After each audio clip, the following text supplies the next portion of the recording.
Apakah Ustadz Somad itu hatinya sudah bersih dari hasad? Belum. Selama hayat di kandung badan, selama jantung masih berdetak, selama nafas masih berhembus, selama darah masih mengalir, setan terus berbisik. Alladzi waswisu fi sudurin nas minal jinnati. Kapan setan berhenti?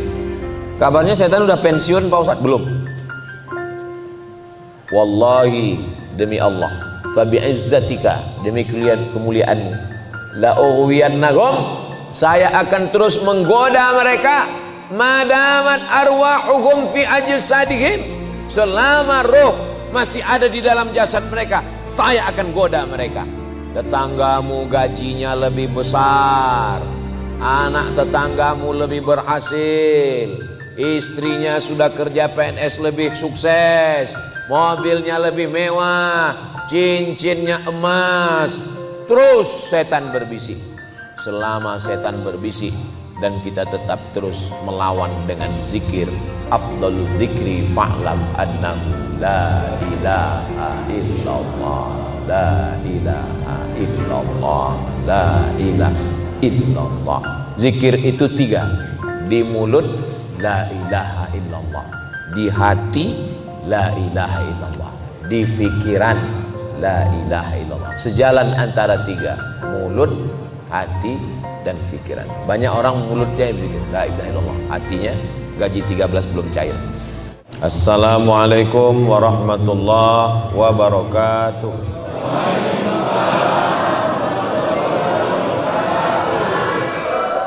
Kumaha Bapak Ibu sadayana? Damang. Alhamdulillahi rabbil alamin. Allahumma salli ala Sayyidina Muhammad wa ala ali Sayyidina Muhammad. Yang sama-sama kita hormati Ketua beserta seluruh pengurus Masjid Darur Rahman.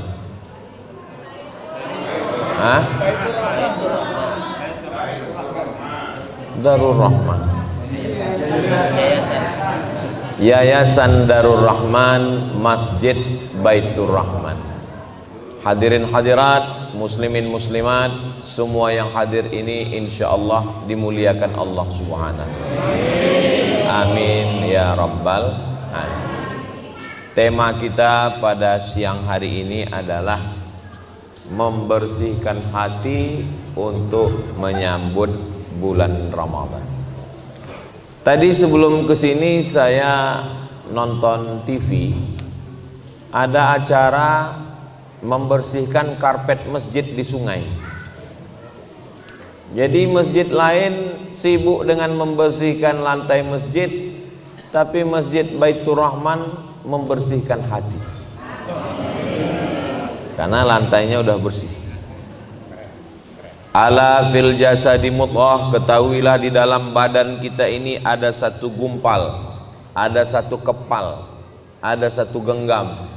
Idza salahat, kalau dia baik, salahal jasadu kulluh, seluruh anggota tubuh dari ujung rambut sampai ke ujung kakinya jadi baik.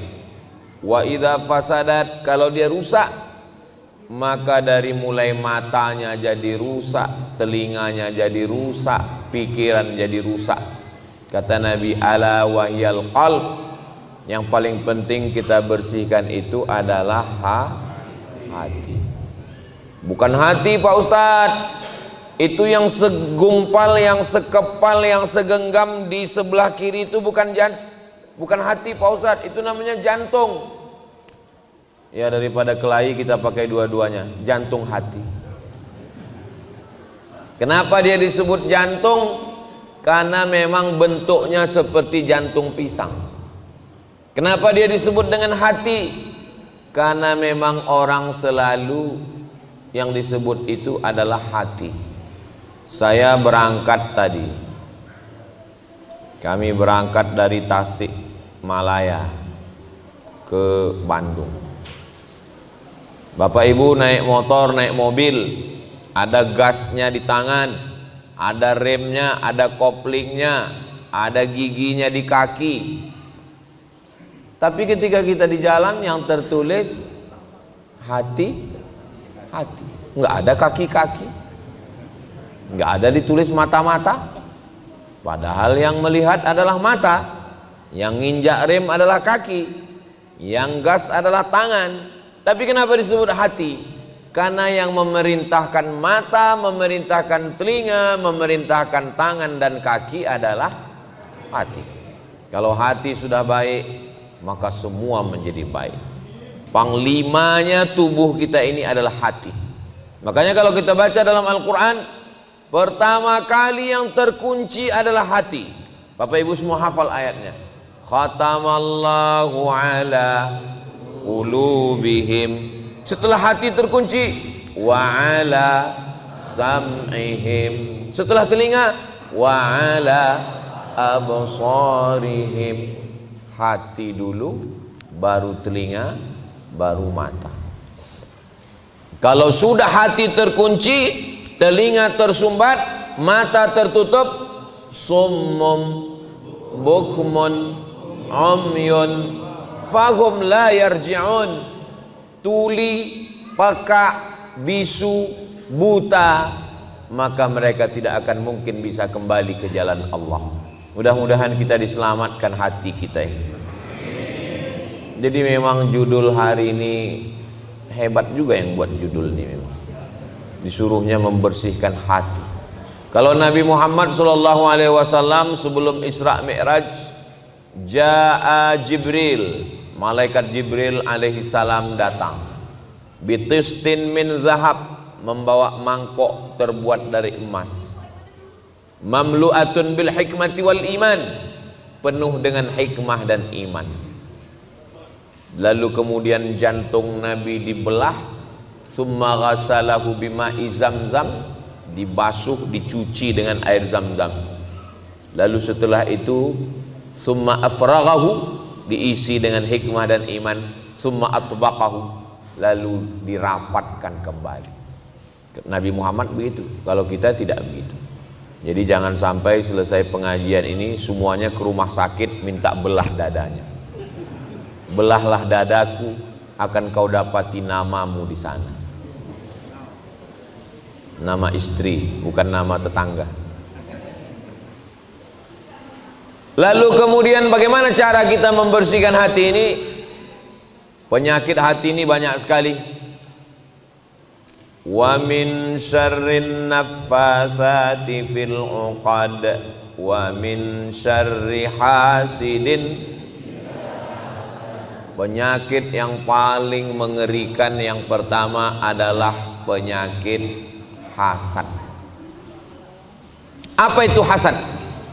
Hasad itu kata Imam Al-Ghazali dalam kitab Ihya Ulumuddin, arti hasad, karahatun ni'mah 'alal mun'ami 'alaih, tidak senang melihat orang lain dapat nikmat. Itu hasad. Jadi kalau ada yang nggak senang melihat saya dapat kursi ini hasad. Karahatun ni'mah, nggak senang melihat orang lain dapat nikmat. Ngelihat tetangga renovasi rumah, demam.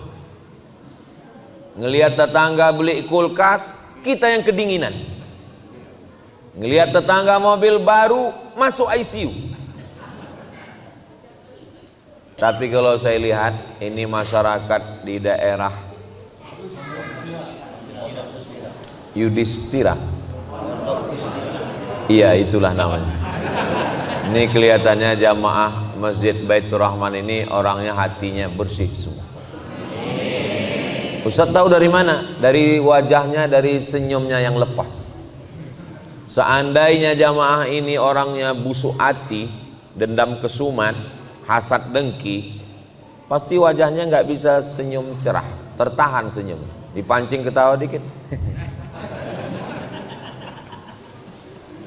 Nah, kalau ada rasa nggak senang dalam hati kita ngelihat orang lain dapat nikmat, itu baru 50% kena penyakit hasad. Bagaimana cara melengkapinya jadi 100? Wa hubbu zawaliha, ingin supaya nikmat orang itu hilang. Pertama nggak senang nggak senang rumahnya bagus, nggak senang mobilnya baru, nggak senang istrinya cantik. Ada lagi yang lebih hebat, apa dia? Wa hubbu zawaliha, ingin supaya nikmat orang itu hilang. Rumahnya bagus, gimana supaya nikmatnya hilang? Mobilnya bagus, pasang paku supaya bocor. Maka dari hasad muncullah hasud. Bapak tinggal satu komplek, iya. Dekat Masjid Baitur Rahman, iya. Kenapa rumah dia bagus? Iya, dia kan punya ternak Pak Ustadz. Ternak apa? Ternak tuyul. Muncul hasad, dengki, dendam kesumat. Kenapa iblis keluar dari sorga? Iblis keluar dari sorga bukan karena digoda setan. Karena semua setan anak buah iblis. Iblis itu GM-nya, General Manager-nya. Mohon maaf Pak GM, jangan tersinggung. Lalu kenapa iblis keluar dari sorga? Iblis keluar dari sorga bukan karena menyembah berhala. Karena iblis tidak pernah nyembah patung. Iblis nggak pernah nyembah pokok kayu. Iblis bertauhid kepada Allah. Lalu kenapa iblis keluar dari surga? Iblis keluar dari surga karena penyakit hasad. Hasad, bukan syirik, bukan munafik. Iblis keluar dari surga karena hasad. Hasadnya kepada siapa? Kepada Adam. Wa idh qulna lil malaikati isjudu li Adam. Wahai para malaikat semuanya, bersujudlah kamu kepada Adam. Fasajadu, semuanya sujud kepada Adam. Hasad iblis. Adam makhluk baru kemarin sore. Saya, kata iblis, sudah beribadah ribuan tahun. Iblis itu nama aslinya Azazil. Siapa namanya? Azazil. Beribadah 1000 tahun, naik langit pertama. Beribadah 1000 tahun, naik langit kedua. Beribadah 1000 tahun, naik langit ketiga. Beribadah 7000 tahun, naik langit ketujuh. Selevel dengan malaikat. Wah, ini langit ketujuh ini. Tapi ada makhluk yang baru diciptakan kemarin sore, tiba-tiba disuruh semua malaikat bersujud kepada Adam. Enak aja kata iblis, muncul hasad, dengki, nggak senang melihat nikmat yang diberikan Allah kepada Adam. Fasajadu, semuanya bersujud illa iblis. Iblis nggak mau. Lalu Allah bertanya kepada iblis. Allah bertanya bukan Allah nggak tahu, Allah maha tahu. Kenapa Allah bertanya? Allah ingin ngasih tahu kepada manusia. Ma mana'aka alla tasjuda li Adam. Kenapa kamu tidak mau sujud kepada Adam? Apa kata iblis? Khalaqtani min nar. Kau ciptakan saya dari nar, dari api. Wa khalaqtahu min tin. Dia kau ciptakan dari tanah, warnanya hitam, letaknya rendah, baunya busuk. Saya dari api, merah, menyala abangku. Enak aja saya mau sujud sama dia, nggak mau. Apa kata Allah? Malaka anta takabbara fiha. Kamu tidak layak menyombongkan diri di dalam surga. Ukhraj, keluar. Innaka minas saghirin. Kau kecil. Iblis yang sudah pernah tinggal di surga keluar gara-gara hasad. Apalagi kita yang STJ, status tak jelas. Mudah-mudahan kita semua masuk surga, nggak keluar lagi dari surga insya Allah. Bapak mau masuk surga sama ibu? Ibu mau masuk surga sama bapak? Alhamdulillah. Di tempat lain pernah saya tanya, bapak mau masuk surga sama ibu? Enggak. Kenapa enggak mau pak? Di dunia aja saya udah nggak tahan gitu. Bapak ibu yang dimuliakan Allah subhanahu wa ta'ala. Jadi kalau kita selamat dari hasad, doakan supaya yang ceramah, yang ngomong ini hatinya bersih dari hasad. Siapa yang ceramah di Masjid Baitur Rahman tadi? Ustadz Somad. Apa judulnya? Hasad. Dia aja hasad. Saya masuk pesawat, sebelum masuk pesawat, masuk pintu airport. Bapak-bapak, buka jamnya, buka cincinnya, buka ikat pinggangnya, buka. Kenapa? Karena di pintu ada detektor logam. Kalau saya lewat, tet, bunyi. Rupanya di dompet ada duit logam. Bayangkan orang Jepang menemukan detektor, tapi bukan detektor logam, namanya detektor hasad. Siapa yang hasad, bunyi. Lalu pintu detektor hasad itu dipasang di pintu Masjid Baitur Rahman. Pas Ustadz Somad lewat tadi, bunyi. Tiba-tiba saya ceramah. Judul kajian kita adalah membersihkan hati dari hasad.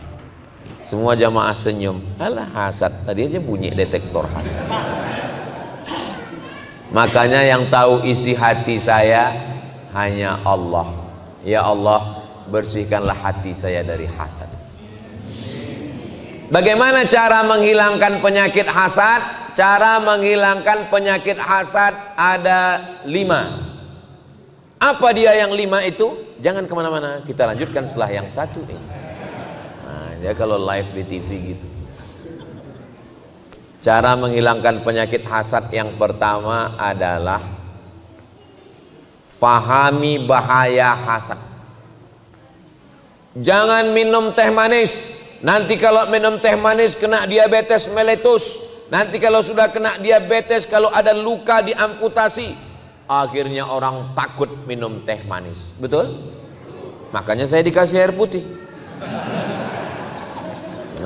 Ustadz Somad ini nyindir pengurus. Saya tadi di rumah Pak Haji sudah minum teh manis. Makanya kalau sayang sama Ustadz Qori kita, jangan kasih minum teh manis, karena beliau habis ngaji. A'udzubillahi minasyaitonirrajim. Tiba-tiba dikasih air teh panas gula, itu merusak pita suara. Jadi yang paling bagus adalah dikasih air yang paling ikhlas, yang tidak bercampur dengan apa-apa. Jadi cara yang pertama membersihkan hati dari hasad adalah bahwa kita fahami nikmat yang diberikan Allah kepada orang itu, yang memberikannya adalah Allah.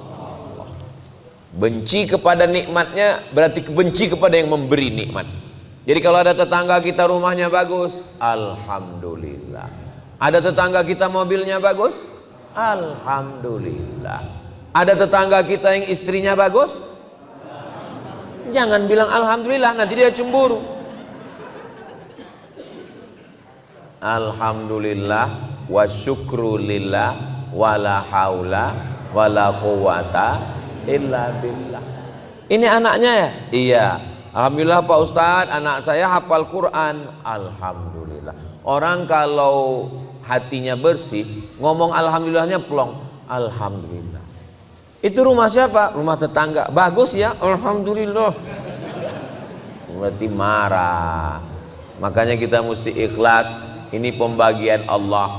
Pembagian Allah kepada manusia ini seperti ini. Ada yang tinggi, ada yang pendek, ada yang besar, ada yang kecil, ada yang hitam, ada yang putih. Wajah aja nggak sama. Ada yang glowing, ada yang pusing, ada yang mancung, ada yang pesek. Maka yang paling bagus mensyukuri nikmat Allah, alhamdulillah wa syukrulillah wala haula wala quwata illa billah. Ini anaknya ya, alhamdulillah. Ini suaminya, innalillah.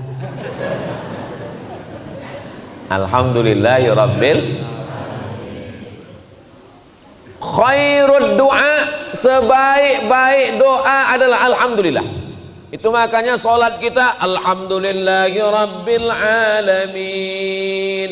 Doa kita alhamdulillahi rabbil alamin, wassalatu wassalamu ala asyrafil anbiya wal mursalin. Saya waktu baca hadis ini, khairud doa alhamdulillah, sebaik-baik doa alhamdulillah. Alhamdulillah kan bukan doa. alhamdulillah, bukan doa. Alhamdulillah kan pujian kepada Allah. Kenapa dikatakan alhamdulillah sebaik-baik doa? Karena ketika kita mengucapkan alhamdulillah, berarti kita bersyukur pada Allah. Allah berjanji, la in syakartum azidannakum. Kalau kamu bersyukur punya tetangga yang baik, diberi tetangga yang lebih baik. Bersyukur punya mobil yang baik, diberi mobil lebih baik. Bersyukur punya anak yang baik, diberi anak yang lebih baik. Bersyukur punya istri yang baik, istrinya bertambah baik. Ibu jangan marah dulu, sendalnya jangan dilempar ke bawah. Subhanallah walhamdulillah wala ilaha illallah wallahu akbar wala haula wala quwwata illa billahil aliyyil azim. Itu kunci pertama membersihkan hati dari hasad dengki. Yang kedua, bahayanya. Apa bahayanya kalau kita banyak makan santan? Kolesterol. Apa bahayanya banyak makan kacang emping melinjo? Banyak juga yang udah kena ini. Apa bahayanya kalau operasi plastik masuk silikon ke wajah, menggumpal penyakit hidung, dagu, pipi, bernanah. Nanahnya kata dokter mesti dibelah, wajahnya jadi cacat. Akhirnya karena takut dibelah, terapi lintah. Ditempel lintah 3 ekor di sini. Lintahnya pun sebentar-sebentar jatuh. Asam kata lintah. Bahayanya hasad itu apa? Iyyakum wal hasada, hati-hati hasad. Kenapa? Innal hasada ya'kulul hasanat. Hasad memakan semua amal kebaikan. Abdul Somad, kau jangan hasad. Kalau kamu hasad, sholatmu terbang, sedekahmu melayang, zikirmu hilang, pahala ceramahmu ludes, hilang semuanya. Maka jaga hati, jangan sampai hasad. Ceramah hilang, tausiah terbang, bangun masjid 2 lantai 2 miliar, lantai bawah, lantai atas 2 miliar. Sekarang baru dapat tanah wakaf untuk pembangunan rumah Quran, rumah tahfiz Al-Quran. Ini sudah ada tanah. Saya di mana-mana itu diminta untuk pembangunan rumah tahfiz itu peletakan batu pertama. Tapi di sini gak ada peletakan batu pertama, langsung penandatanganan prasasti. Tapi bangunannya belum ada. Mantap. Perlu ditiru sama yang lain. Ini jadi doa yakin kita semua. Saya yakin dan percaya insya Allah rumah Quran ini akan terwujud dalam waktu yang sesingkat-singkatnya. Ini kalau dilihat dari senyumnya Bapak Ibu ini, orangnya nggak ada yang punya utang. Bersih, kaya-kaya semua. Insya Allah. Sedangkan masjid aja mereka bangun 2 miliar. Lihatlah lampunya. Cantik, mahal, berapa puluh juta harganya. Lampunya tergantung langsung ke langit. Biasa. Kaligrafinya emas semua. Ini daerah sini ini aman ini kelihatannya. Kenapa? Kaligrafinya emas tapi dindingnya nggak pakai jeruji besi. Luar biasa. Saya berdoa semoga cepat selesai. Biasanya kalau saya tausiah penggalangan dana untuk pembangunan pesantren rumah tahfiz Quran, itu biasanya kotak-kotak langsung jalan. Tapi di Masjid Baitur Rahman nggak ada kotak jalan. Kenapa? Karena di sini langsung transfer banking. Langsung keluar handphone, langsung scan QRIS, langsung ketik pembangunan rumah tahfiz Quran Yayasan Darul Rahman Pondok Dustira. Tet tet tet tet tet. Habis pencet langsung nangis. Kenapa Bapak nangis? Bapak terharu. Bukan Pak Ustadz. Terus salah ketik. Rencana mau nyumbang 100.000. Rupanya terketik nolnya 6 kali. 1.000.000. Mudah-mudahan semua salah ketik. Amin. Diaminkan lagi. Bapak Ibu yang dimuliakan Allah Subhanahu wa taala.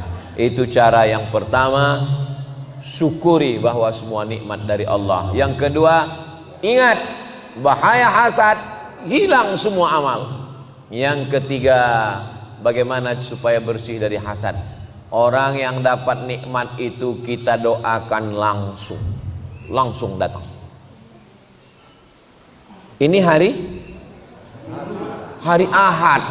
Hari Ahad biasanya banyak acara walimah nikah. Kamu datang ke acara pernikahan di hotel anu? Enggak datang Pak Ustadz. Kenapa? Sakit hati saya Pak Ustadz. Kenapa? Mestinya aku yang di sana. Kuatkan hatimu, datang ke sana, naik ke atas pentas, naik ke pelaminan, ucapkan doa. Barakallah lakuma wa baraka alaikuma wa jama'a bainakuma. Ada yang marah kayaknya. Acara apa? Acara akikah. Loh, saya udah nikah 10 tahun gak ada anak Pak Ustadz. Dia baru nikah kemarin Januari, Maret sudah lahir. Sakit hati, gak mau datang. Lawan, datang ke acara walimah. Doakan. Barakallahu laka fil mauhub wa syakartal wahib wa ruzikta birrahu wa balagha asyuddah. Tapi saya nggak hafal doanya Pak Ustadz. Nggak usah kuat-kuat, gerakkan aja mulut.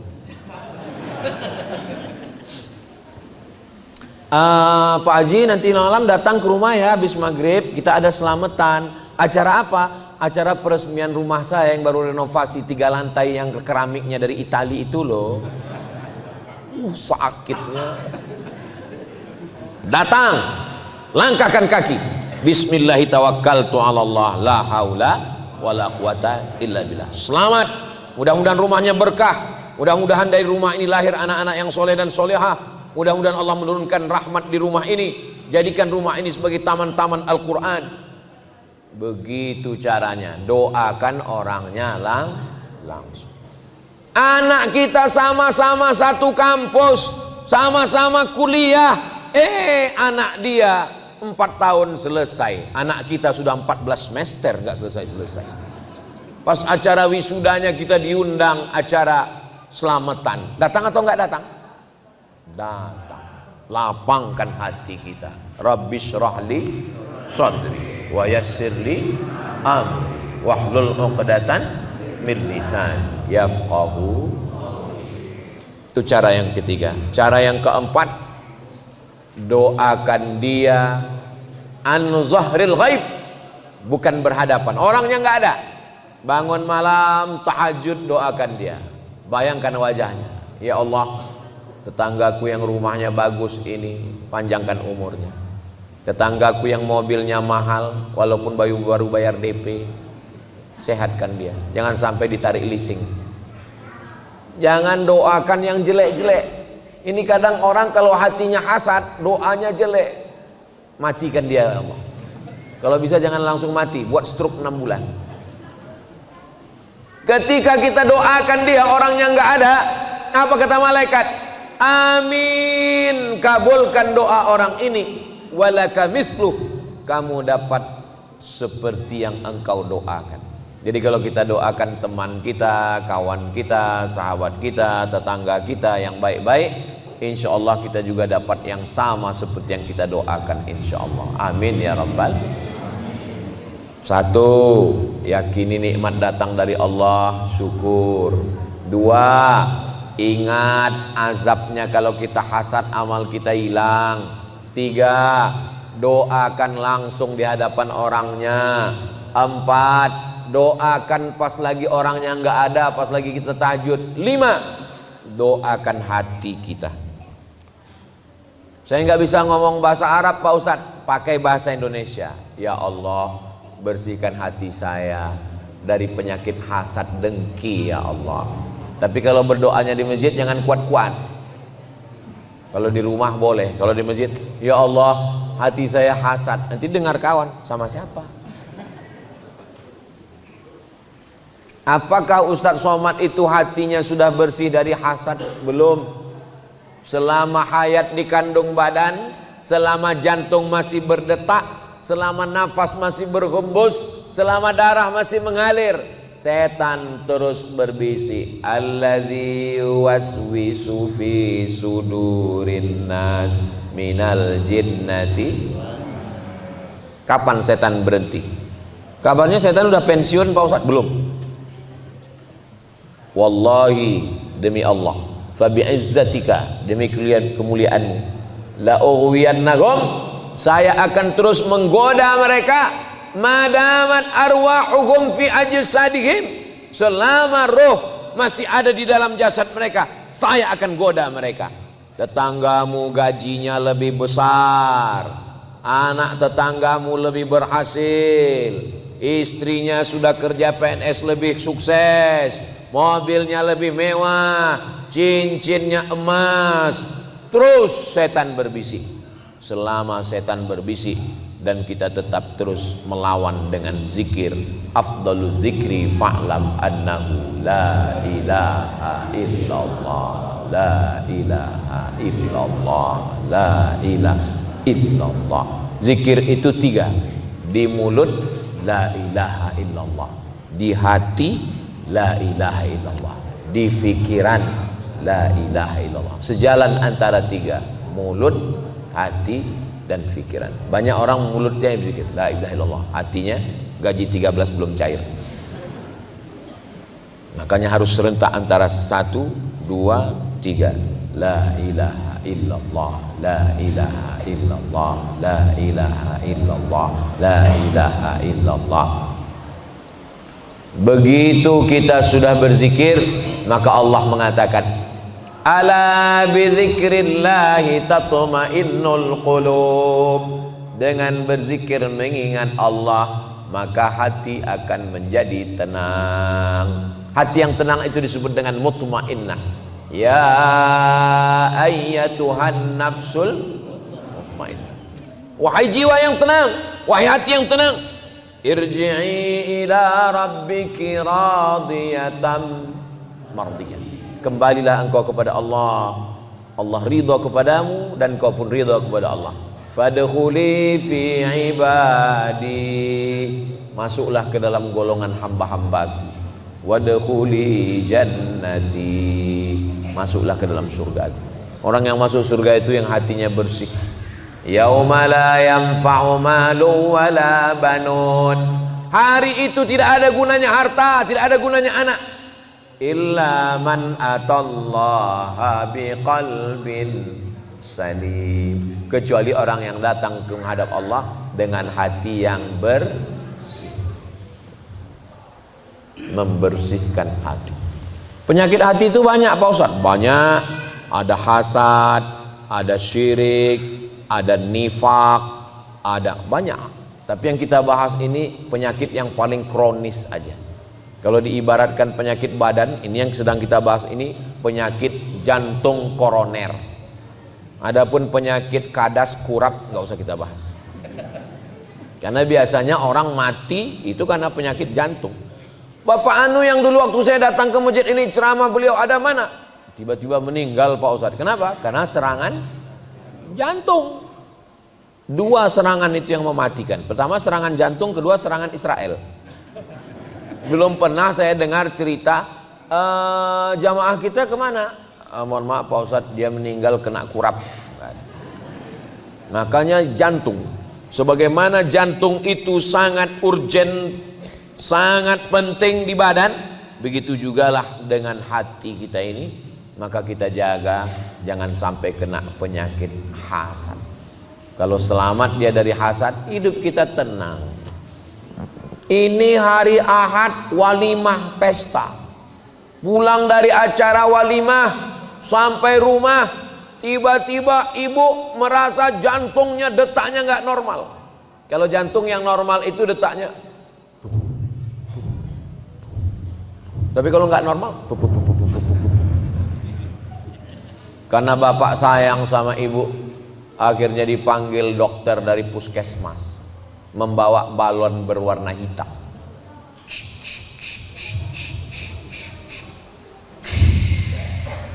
Jangan jauh-jauh dari rumah ya Bu. Kenapa? Ini tensinya 180/150. Jangan jauh-jauh. Kenapa jangan jauh-jauh? Susah ngurus jenazahnya. Tadi ada makan daging kambing? Enggak ada. Makan soto kambing? Enggak ada. Makan sate kambing? Enggak ada. Makan gulai kambing? Enggak ada. Ternyata bukan salah kambing. Salah jadi mana? Waktu kondangan tadi ada teman gelangnya besar betul. Makanya ibu kalau punya gelang yang besar simpan di dalam. Ini kadang ditunjukkan jam berapa ya? Pulang kita Pak. Enggak semua orang di sekitar kita itu hatinya bersih. Iya kalau dia kaget meninggal. Kalau dia kedukun, disantetnya kita. Dari hasad muncul hasud, dari hasad muncul santet, dari hasad muncul ain, dari hasad muncul KPK.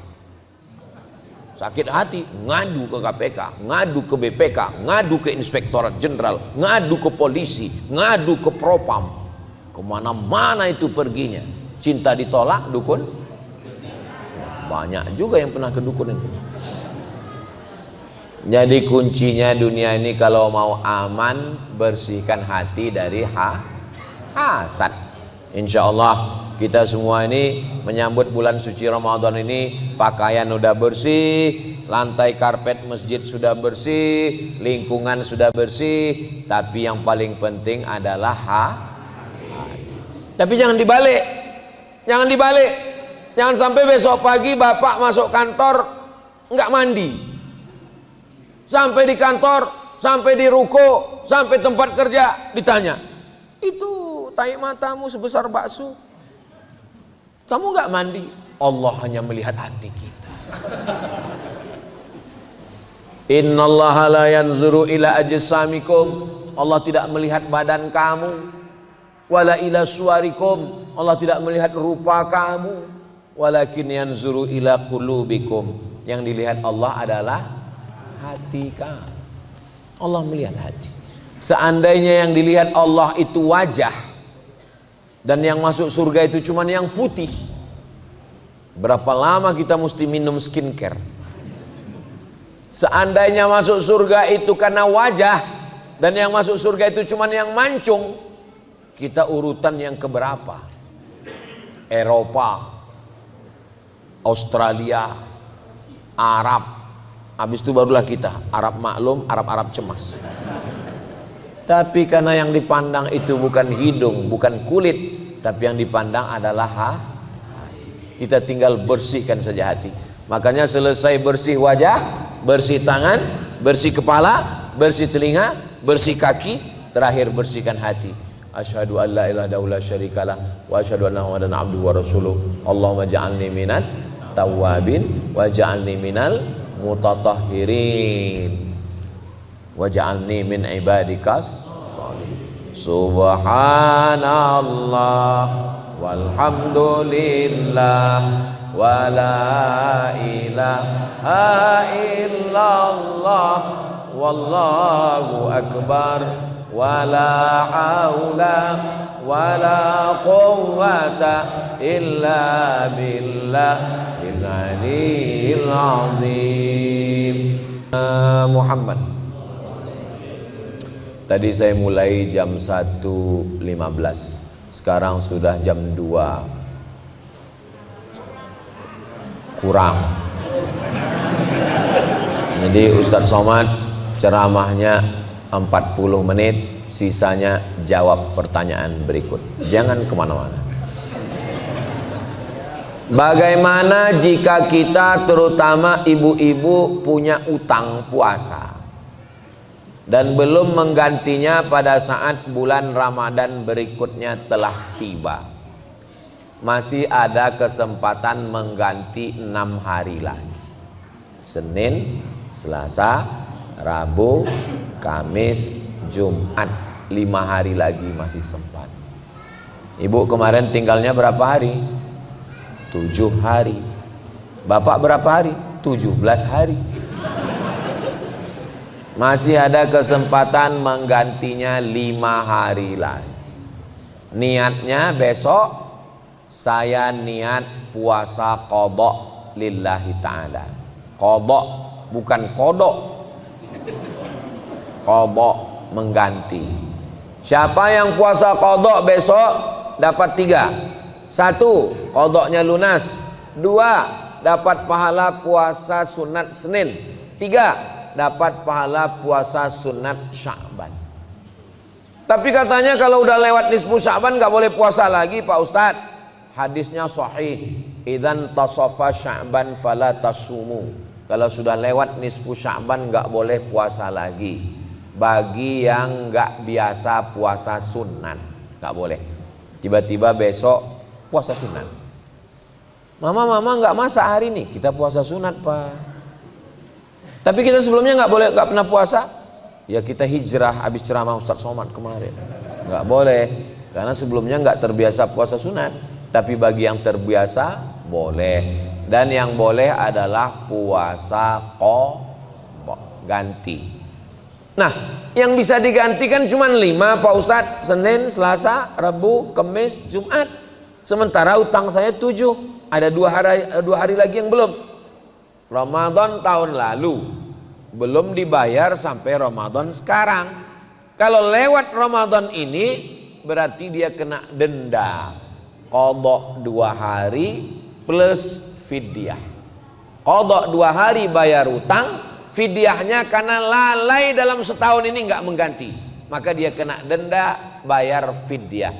Fidyahnya sehari berapa Pak Ustadz? 3 kali makan. Makan pagi, makan siang, makan malam, menurut standar lontong internasional. Ya beda dong harga lontong di Riau dengan di Bandung.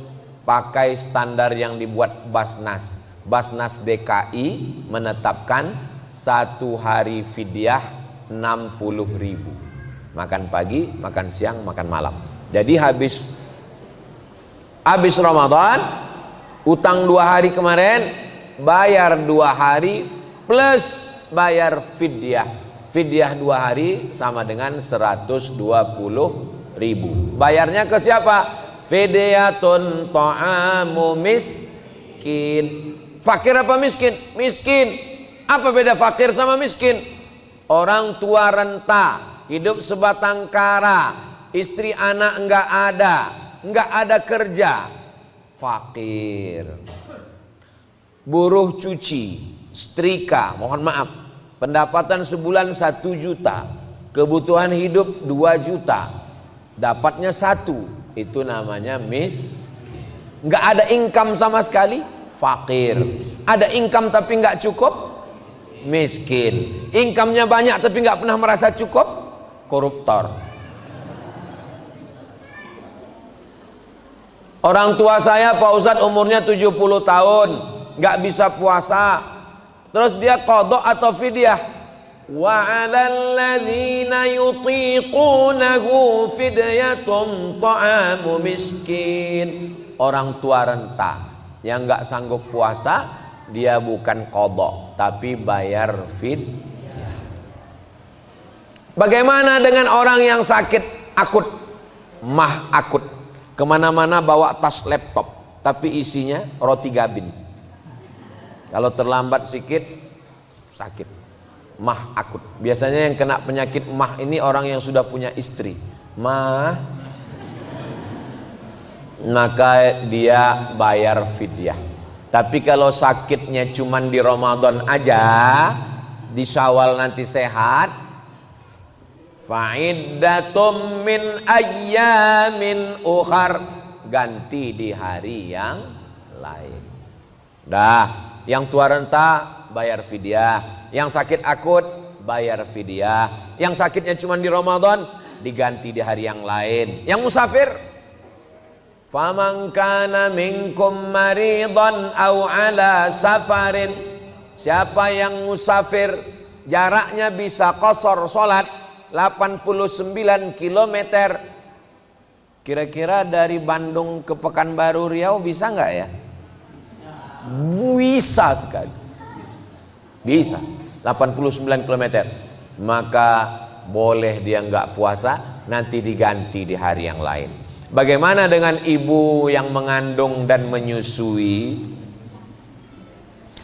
Ibu yang mengandung anak dan menyusukan anak, kalau dia tidak puasa karena dirinya, dia nggak puasa karena dirinya, maka dia qadha di hari yang lain.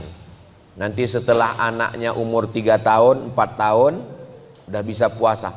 Istri saya suruh puasa, udah bisa puasa.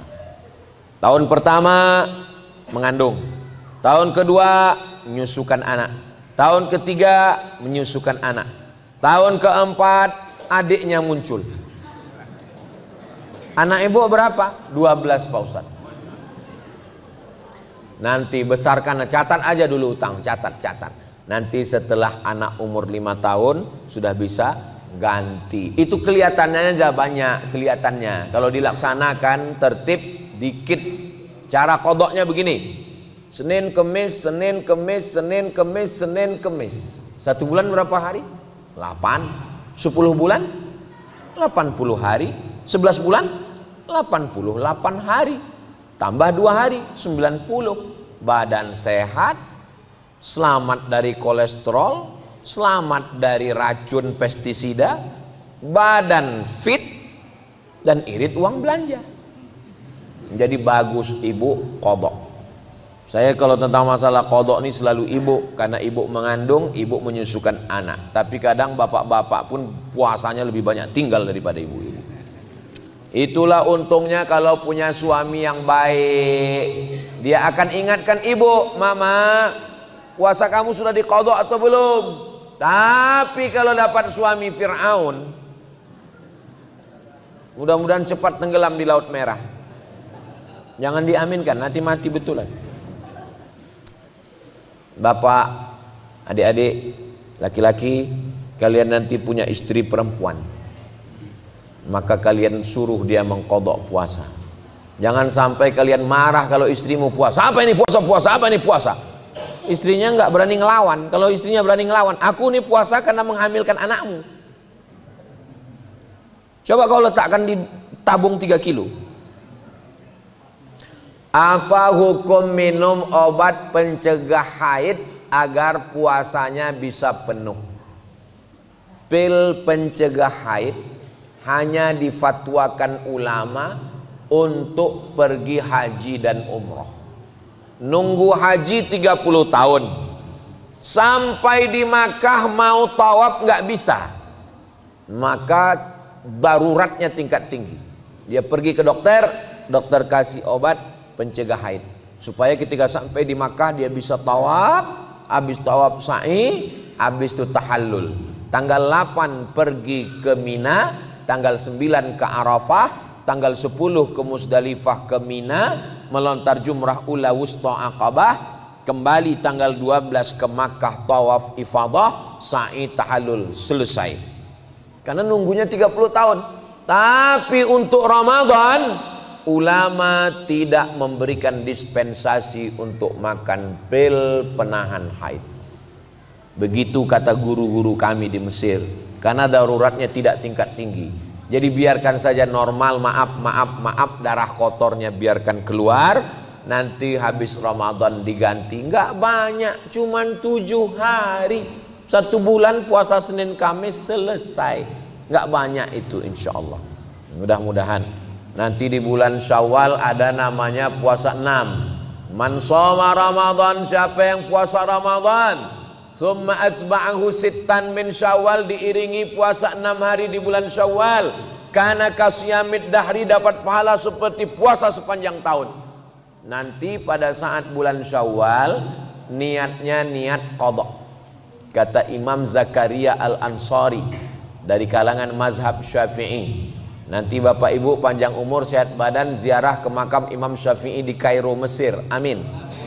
Nanti kita berangkat umroh bersama, ongkos tanggung masing-masing. Ziarah ke makam Imam Syafi'i, di sampingnya ada makam Imam Zakaria Al-Ansari. Imam Zakaria Al-Ansari berfatwa, dikutip pendapatnya oleh Syekh Atiyah Saqar dalam kitab Fatawa Al-Azhar, orang yang puasa qadha 6 hari di bulan Syawal otomatis dapat pahala puasa sunat Syawal. Tapi niatnya niat qadha. Kertas terakhir. Ini jamaah ini serius sekali. Diketik, di print. Bayangkan kalau saya tidak jawab, didoakannya saya mati disambar geledek.